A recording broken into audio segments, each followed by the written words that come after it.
Hi friends, आज हम देखेंगे पीसीआर टेक्निक के बारे में। जो पीसीआर टेक्निक है, इसको सबसे पहले केरी म्यूलिस ने डेवलप किया। अब पीसीआर की फुल फॉर्म क्या होती है? Polymerase chain reaction.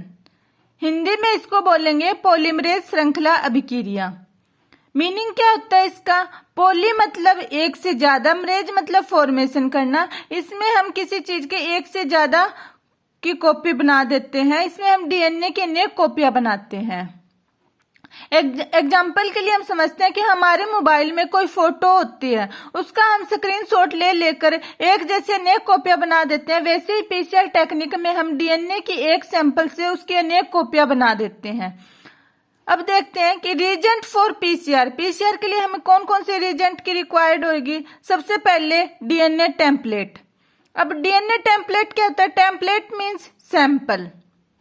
हमें सबसे पहले डीएनए सैंपल की जरूरत होगी। जो ओरिजिनल या डिजायर्ड डीएनए की जरूरत होती है वो हमें इसके लिए लेना होगा। अब जैसे हम देखते हैं फोटोकॉपी की मशीन में हम किसी चीज की तभी फोटोकॉपी कर सकते हैं जब हमने उसके लिए ओरिजिनल चीज होती है। अब अपने आप से तो वो फोटोकॉपी बना के नहीं देगी। इसी तरह से पीसीआर में भी हमें एक सैंपल की जरूरत होगी, ओरिजिनल सैंपल की। फिर उसमें प्राइमर, न्यूक्लियोटाइड और डीएनए पॉलीमरेज या टैग पॉलीमरेज, इन सभी को मिलाकर हम एक पीसीआर ट्यूब में डाल देते हैं और फिर इस पीसीआर ट्यूब को हम थर्मोसाइक्लर मशीन में कुछ टाइम के लिए फिट कर देते हैं और फिर बाद में जब इस मशीन से निकालते हैं तो हमें डीएनए की अनेक कॉपियां प्राप्त हो जाती है। अब ये थर्मोसाइक्लर, हम पीसीआर मशीन को थर्मोसाइक्लर मशीन कहते हैं। मैकेनिज्म यही होगा कि PCR tube is placed in the PCR machine. अब स्टेप देख लेते हैं इसके कौन कौन से स्टेप्स होंगे। इसमें मेनली 3 स्टेप्स होते हैं: denaturation, annealing of primer and elongation. Denaturation, इसके नाम से पता चलता है किसी चीज को तोड़ना या मरोड़ना। इसको हिंदी में विकृतीकरण कहते हैं। और एनिलिंग ऑफ प्राइमर, इसको हिंदी में क्या कहते हैं? पुनः प्रतिकरण। इसमें हम क्या करते हैं? प्राइमर का अटैच करवाते हैं डीएनए टेम्पलेट के साथ। और इलोंगेशन को हिंदी में क्या कहते हैं? विस्तार। हम इसमें डीएनए स्ट्रैंड का इलोंगेशन करवाते हैं। अब हम आगे डायग्राम के हेल्प से इसे देखते हैं। सबसे पहला स्टेप देखते हैं डीनेचुरेशन।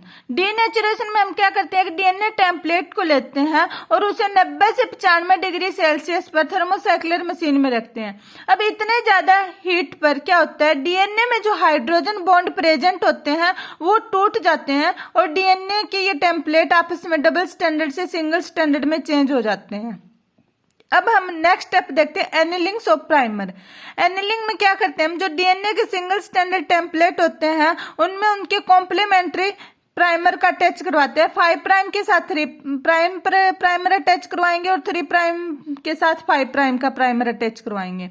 और इनमें जो प्राइमर लेंगे, इनके प्राइमर क्या होते हैं? ये शॉर्ट न्यूक्लियोटाइड सीक्वेंस होती है और हम इनमें 15 से 25 न्यूक्लियोटाइड सीक्वेंस के प्राइमर यूज करेंगे, क्योंकि ज्यादा लंबे प्राइमर लेने से फिर वो अटैच होने में ज्यादा टाइम लेगा और फिर हमारी प्रोसेस में, पूरी पीसीआर प्रोसेस में बहुत ज्यादा टाइम लगेगा। इसलिए हम छोटे प्राइमर का यूज करते हैं। अब देखते हैं हम इलोंगेशन। इलोंगेशन में हम क्या करते हैं? डीएनए के जो प्राइमर अटैच हुए हैं उनके जो स्ट्रैंड होते हैं उनका इलोंगेट करवाते हैं। और किसकी हेल्प से? टैग पॉलीमरेज डीएनए की हेल्प से। अब ये डीएनए क्यों लेते हैं? क्योंकि हमारा जो डीएनए होता है वो 37 डिग्री सेल्सियस तक का हीट सहन कर सकता है और इसमें पीसीआर मशीन या थर्मोसाइक्लर मशीन का टेम्परेचर हाई होता है। तो हम एक थर्मोस्टेबल डीएनए टेम्पलेट का यूज करते हैं। इसलिए हम टैग पॉलीमरेज डीएनए का यूज करते हैं इसके स्टैंडर्ड को इलोंगेट कराने के लिए। अब हम इसके आगे देखते हैं कि इसकी कॉपी कैसे बनती है। इसमें सबसे पहले हम डीएनए टेम्पलेट लेंगे, वो सिंगल स्टैंडर्ड में टूट जाएगा। फिर इसका फिर से एक डीएनए बन जाएगा।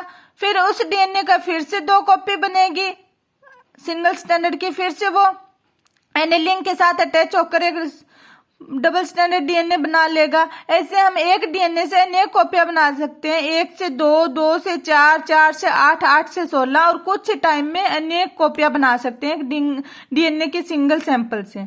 अब यूज देख लेते हैं हम। एप्लीकेशन ऑफ पीसीआर, इसका यूज कहाँ करते हैं हम? जेल इलेक्ट्रोफोरेसिस में, फोरेंसिक लैब में। इसका जब हमें सिंगल डीएनए सैंपल होगा तो हम फोरेंसिक लैब में उसके अनेक कॉपियां बनाकर उसकी जांच कर सकते हैं और डीएनए के बैंड को डिटेक्ट कर सकते हैं और सस्पेक्ट के साथ मैच करवा सकते हैं और डीएनए सीक्वेंस का पता लगा सकते हैं। अगर हमें किसी भी ह्यूमन के डीएनए सीक्वेंस का पता होगा तो उसके जेनेटिक डिजीज या म्यूटेशन का पता चल जाएगा। और इसमें वायरल इन्फेक्शन के टेस्ट के लिए भी हम इसका यूज करते हैं, क्योंकि वायरल का डीएनए या आरएनए हमारे नॉर्मल टेस्ट में डिटेक्ट नहीं होता और पीसीआर की हेल्प से उनका डिटेक्शन कर पाते हैं हम। Thank you friends. अगर आज का वीडियो आपको पसंद आए तो वीडियो को लाइक करना और चैनल को जरूर सब्सक्राइब करें, क्योंकि आपके हर एक सब्सक्रिप्शन से हमें मोटिवेशन मिलता है और अच्छे वीडियो बनाने के लिए मन करता है। Thank you.